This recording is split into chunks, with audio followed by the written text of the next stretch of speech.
I'm David Meerman Scott, and this is the What to Speak podcast.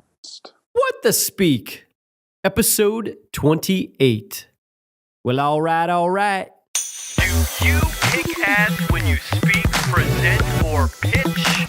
If not, these expert discussions and insider tips can help you right now, today. Welcome to the What to Speak podcast. I'm your host, Brian Kelly.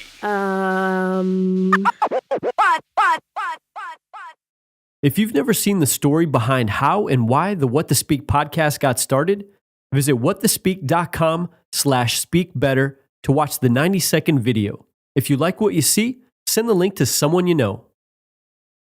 David Meerman Scott, are you ready to answer the question, what to speak? Sure, let's do it, Brian. Happy to help. All right, great. So, David, you're the best-selling author of 8 books, including the internationally successful book that's titled The New Rules of Marketing and PR. Yep. You're also a marketing strategist as well as a phenomenal keynote speaker. But let's hear it directly from you. Can you tell us briefly about who you are and what you do? Sure. So I've spent the last 12 years actually writing and speaking about marketing and public relations. And I do it around the fact that our entire world has changed. Now anybody can create content that can be seen by practically anybody else on the entire planet.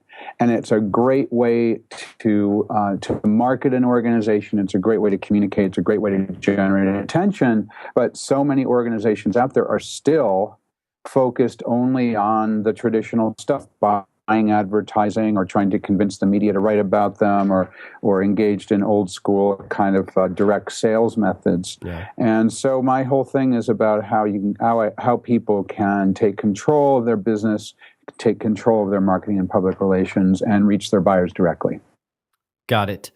So you touched upon it a little bit, but can you specifically zero in on what's the topic or topics that you speak about when you're invited to talk in front of an audience, whether it's a big audience or a small audience? Yeah, so I mean, I just covered it basically, but more specific, I talk a lot about what I call real-time communications. So real-time communications means the idea of instant engagement. Most organizations focus on engaging their audiences when they're ready. So they create marketing campaigns, they create sales campaigns, and they're thinking about what their email marketing strategy looks like for next week, what their new product announcement looks like for next month. And so they're not engaged right away. So I throw out a lot of examples. My speeches are completely focused on examples of success from other organizations. So I talk about a lot of examples from big companies, small companies, about how they're successful by engaging their audience instantly, by monitoring the news to find out what's happening, and drafting off of news stories, by understanding what people are looking for if they're on a company's website right now, about monitoring social media to find out what people are saying about a brand or a topic or market category. Got it. Now, are those topics things that you typically do cover in a keynote, or are you also doing like seminars or workshops or anything? I do. My majority of my work is keynotes. I do half-day seminars and full-day seminars, but it's all the same topic. I mean, it's real simple. Yeah. It's the idea that content is what generates attention today on the web. Gotcha. And it's how do you create content? I mean, it's as simple as that. Perfect. Okay.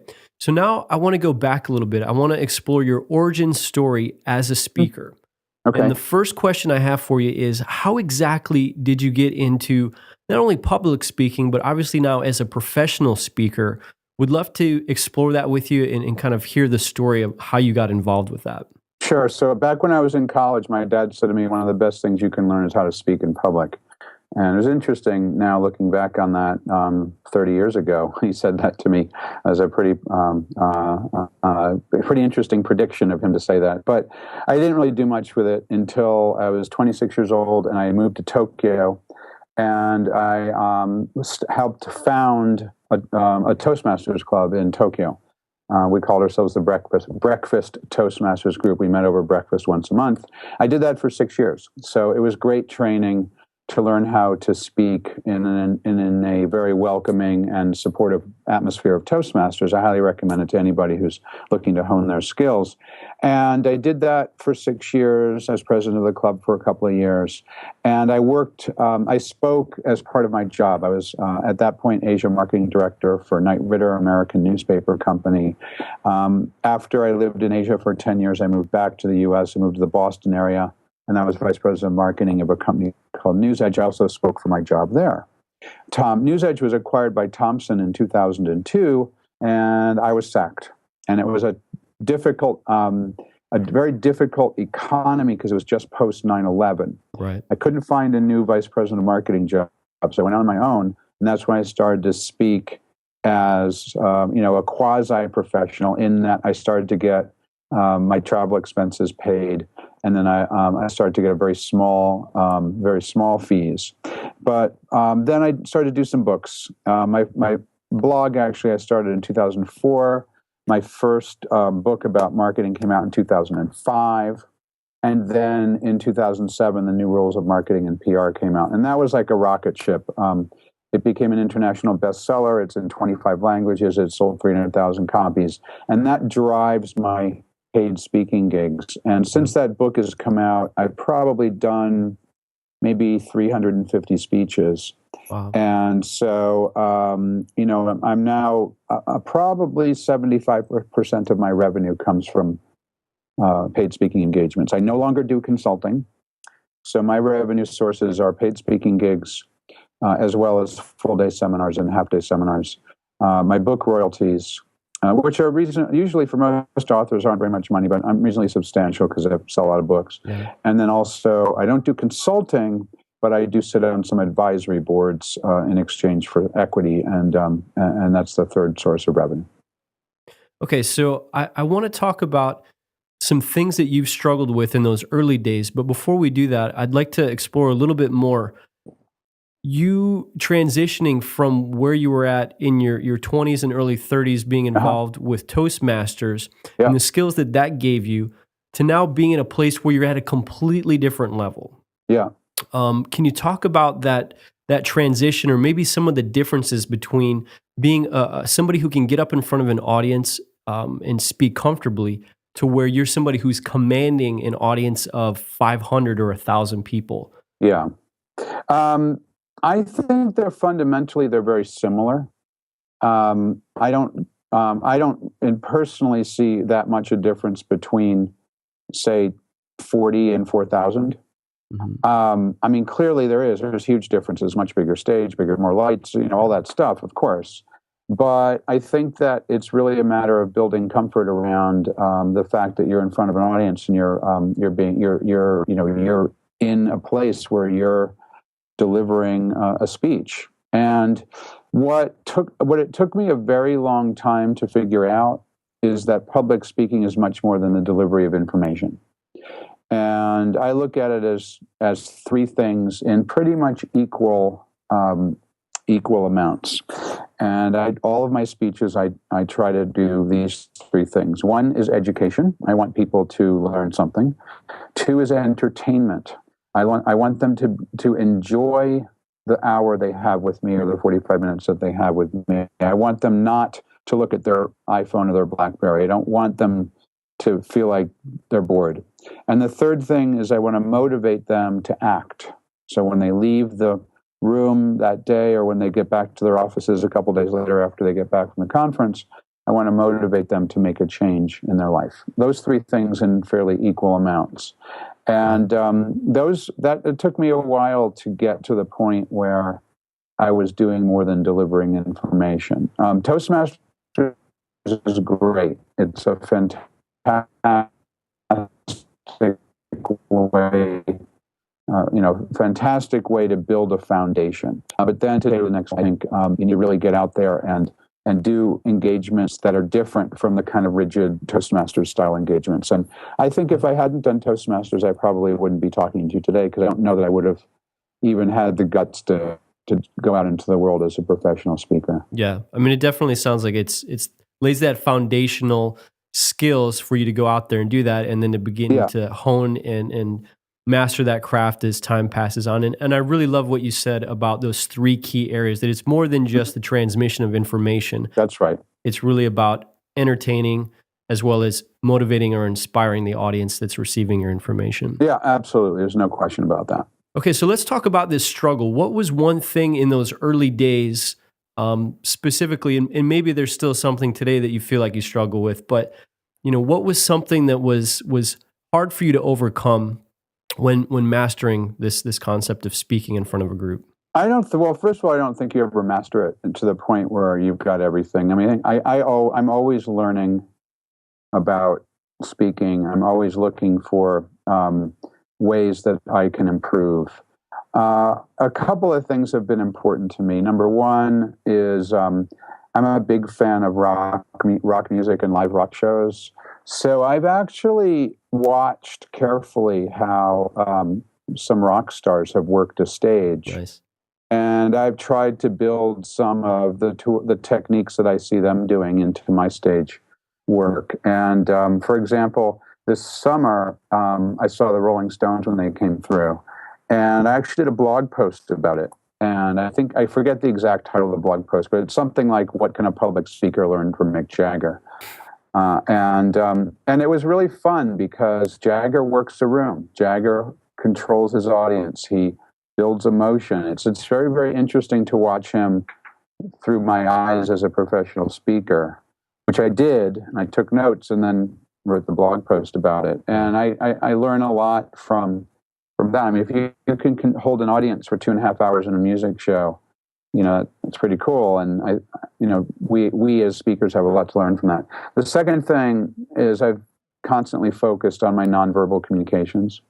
Very, very, very important stuff. And you have to get pretty good at speaking before you start to focus on those things. And I mean, in a real solid way. Yeah. Where are your hands? What's happening with your eyes? What are your feet doing? How you're positioning your body? All of these things are very, very important, but they're the sorts of things that come quite a bit after. You have to have the basic foundation before you get into that area. Yeah. And I've gotten to the point where my presentations, I've gotten so good at presenting my material, and my presentation is always different. Yeah. In other words, I don't always deliver the exact same presentation, but I have riffs. I think of it like a comedian. I've got 50 jokes in a 1-hour set. In my case, I've got, say, 20 stories in a 1-hour keynote, and I mix up the stories, but when I tell a story, I tell it in the same way. And so I've gotten so good at some of these stories that I think of it almost like billiards, where a good billiards player, a good pool player, isn't thinking about that shot that he's doing. A good pool player is setting up the next shot. Yep. So what I find to be really fun about speaking is that I can be delivering something at this moment, but I'm actually setting things up by where I'm standing, where I'm pointing, what words I'm using for something that's coming 20 seconds later. And that issue, that challenge as a speaker is something you got to have a few hundred speeches under your belt before you get to that point. Yeah. Because, my 6 years in Toastmasters was all about what am I doing right this second, and never mind what the hell am I going to be doing 20 seconds from now. Yeah. So it's kind of like, when you begin to drive, you're constantly focused on what's happening right this second, and you can't really daydream. And you have to drive a lot of hours before you really start to be able to think ahead and so on. And that's a really good position to be in, I think. Well, I'm glad to hear you say those things. And the thing that I think is really cool is you threw in there rock music, comedy, and billiards. Yeah.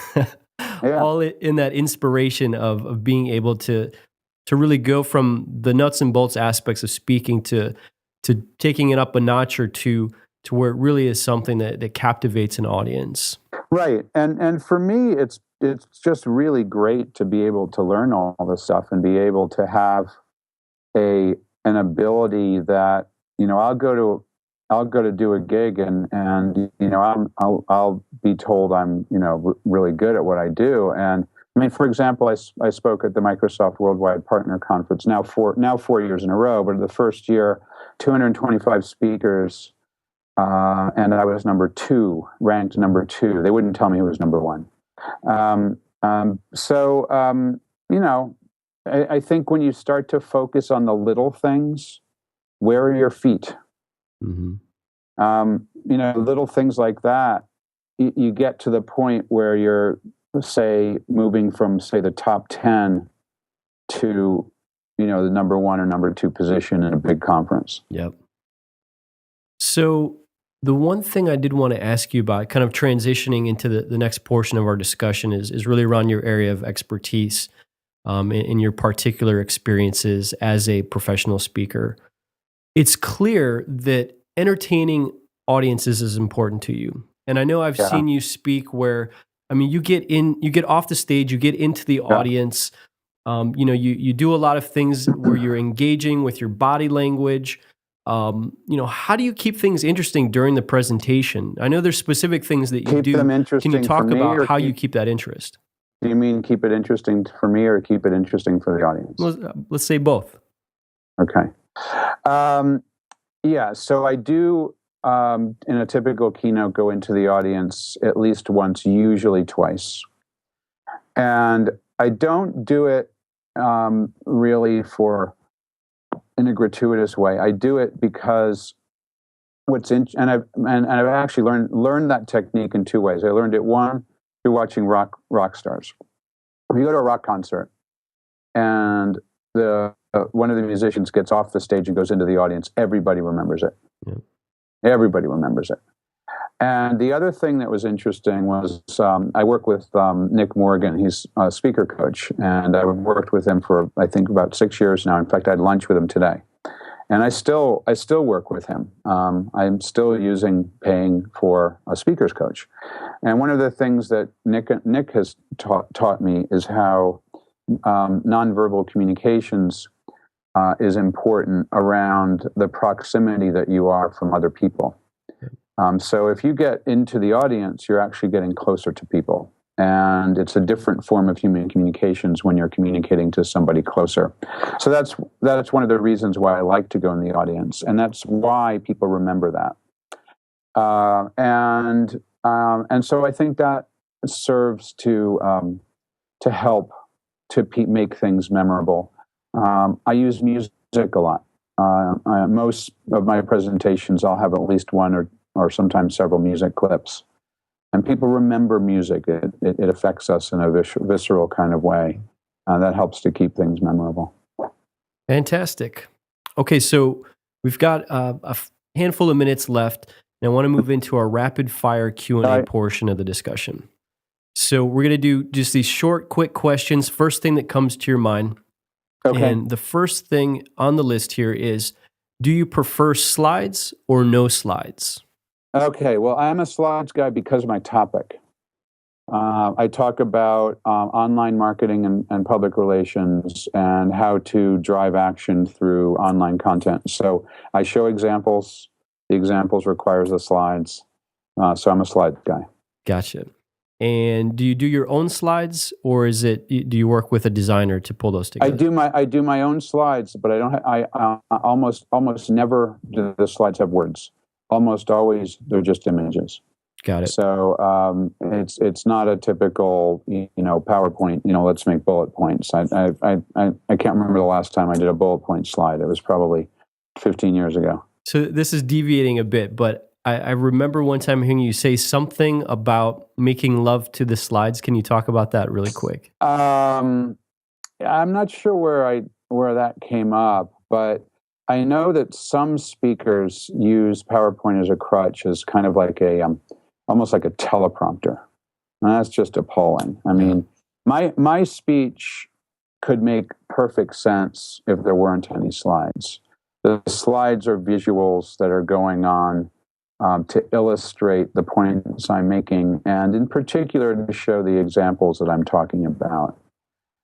And so for that reason, the slides are very much secondary to what I'm saying. That's a good approach. Works for me. Yes. All right. So the next question is, who inspires you the most as a speaker and why?